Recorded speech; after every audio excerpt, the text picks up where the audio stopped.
Hello, this video will provide a brief overview of how to use Tecan's iControl software when connected to Infinity series microplate readers.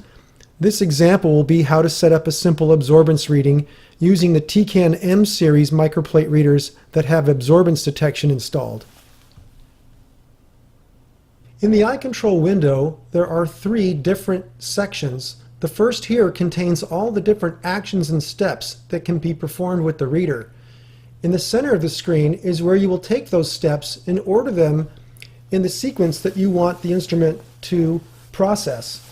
On the right side is an area where it will give you hints and tips about various things that you're doing with the plate reader sequence here, such as giving you warnings about making the wrong settings or tips about the correct settings to use. The first steps in setting up a measurement script is to go here to the plate definition strip and make sure that you pick a plate definition that matches the plate you are using. If you do not find a plate matching yours here in this list, then contact Tecan and they will provide you with a plate definition. For this example, I'm going to use a Griner 96 flat transparent plate. The next step will be to select the wells to measure. By default, all of the wells are already selected, but if you'd like to select some other wells, just simply click and drag across, and you may also hold the control key down and pick non-contiguous wells. For this example, I'm going to read all the wells. The next step will be to drag a measurement from the left side here into the screen and place it below the part of plate strip. If you are using a Tecan M series microplate reader, this field here will allow you to type in any wavelength between 230 and 1000. For this example, I'll type in something like 450.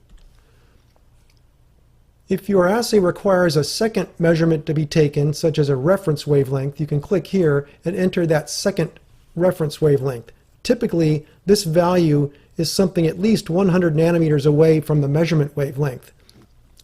For this example, I'm going to turn off the reference reading. Here under the read setting, number of flashes refers to the number of times the light source will pulse over each well as it collects a measurement. It will take the number of flashes and just average them into one OD value. The default is 25, although if you want the reader to go very fast, you can enter 1, but perhaps a good strategy is to start off with something like between 3 and 5, and then add flashes as necessary. At 3, the instrument still moves very quickly. If the data looks good, you can keep using 3, but if you'd like to factor out some variability, perhaps factor out some noise that you're seeing in the data, then adding flashes can be helpful. The settle time parameter is typically not used unless you're going to implement plate definitions where the wells are larger, like 6 well plates or 24 well plates. But what this parameter does is it will slow the plate reader down so that after the 3 flashes are placed on the well, when it shifts to the next well, the reader will pause momentarily for the amount of settle time typed in here before it applies the next 3 flashes. And the principle here is that it's allowing the wells to sort of settle a little bit before the measurement's taken so that any vibration on the liquid surface is not translated into variation of your signal. For this example, I'm just going to leave this as 0. There's also a multiple reads per well function, and this allows the reader to read more than one point within each well. There are different patterns you can type in, and also different sizes of those patterns. What this will mean now is that 3 flashes will be applied to each of these 4 dots. You will get OD values for each dot plus an average and I believe a standard deviation for all 4 of these points. For most applications where there's a homogeneous solution of liquid in the well, you do not need to use multiple reads per well. Perhaps in scenarios where you have cells distributed throughout the plate and they are not evenly distributed across the bottom, you might want to use a multiple reads per well setting. Another reason why this might be useful is if your wells have something like a meniscus effect in them, where that U-shaped feature to the liquid creates sort of an uneven path length across the well, and by reading multiple points across the well, you can factor out that meniscus and perhaps improve your results. Be mindful that while it's hard to see, there is a border running around the inside edge here where you can control that border, shrink things down, or increase them. But for most 96 well plates, keep the border set to at least 750 micrometers, or you run the risk of these points reading off into the well walls and sort of corrupting your results. You may also give your measurement a name. This name just shows up with the data output. I'm just going to call this something like an ELISA for right now. And also there is a path length correction feature within the software that allows you to correct your OD readings for the path length value associated with the liquid in each well. We'll probably cover this in a different video, so look for that on this channel. I'm also going to turn off the multiple reads per well function for right now.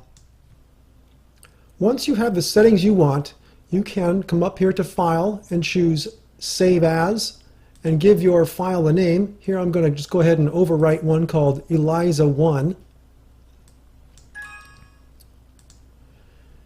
And you can also then choose Start. And iControl will drive data directly into Excel like this. Here we have it going out in a matrix format. And each time we read in the default settings that we have in play, the software will add a sheet to a workbook in Excel. You can also have it output data in a list-wise or column-wise format, and even have it output worksheets to individual workbooks. If you'd like to continue to collect data, you can come in here and change parameters, such as put in a different wavelength, perhaps change some of their settings like flashes, and press Start again. You don't have to save this.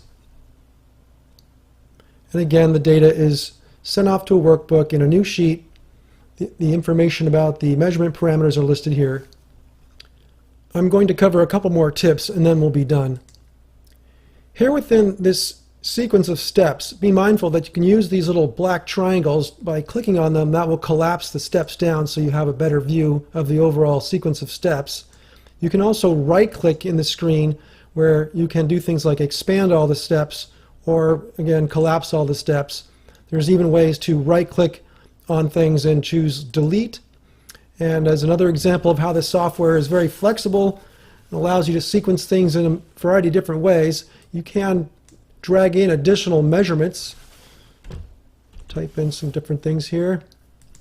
You can even take and place steps like this. So this would read at 500. It would shake for 5 seconds at an amplitude of something like 3 in a pattern that is orbital. And then it would go on to read absorbance. And then if you want the plate to come out when it's done, you can do that. We'll cover how to set up kinetic measurements in a future video, so please look for that again on this channel. That's it for now. Thank you.